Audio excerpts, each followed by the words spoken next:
কারো অন্তরে যদি দানা পরিমাণ অহংকার থাকে সে জান্নাতে প্রবেশ করবে না। তখন সাহাবীরা রাসূলুল্লাহ সাল্লাল্লাহু আলাইহি ওয়াসাল্লামকে বলতেছেন, ইয়া আল্লাহর রাসূল, আমরা তো সুন্দর পোশাক পরতে পছন্দ করি, ভালো জুতা পরতে পছন্দ করি, এটাও কি অহংকার? জবাবে রাসূলুল্লাহ সাল্লাল্লাহু আলাইহি ওয়াসাল্লাম বলতেছেন যে আল্লাহ তাআলা নিজে সৌন্দর্যকে পছন্দ করেন।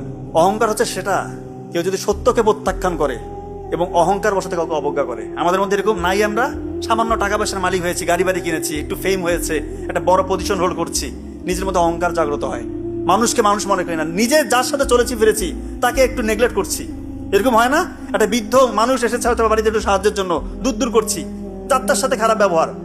ভাই, এই ক্ষমতা থাকবে না, একদিন সবাই বিদায় নিয়ে নেবো এই পৃথিবী থেকে। সত্যি কথা বলছি, অহংকার করেন না, আল্লাহ তাআলা রাজি খুশি হয়ে যাবে।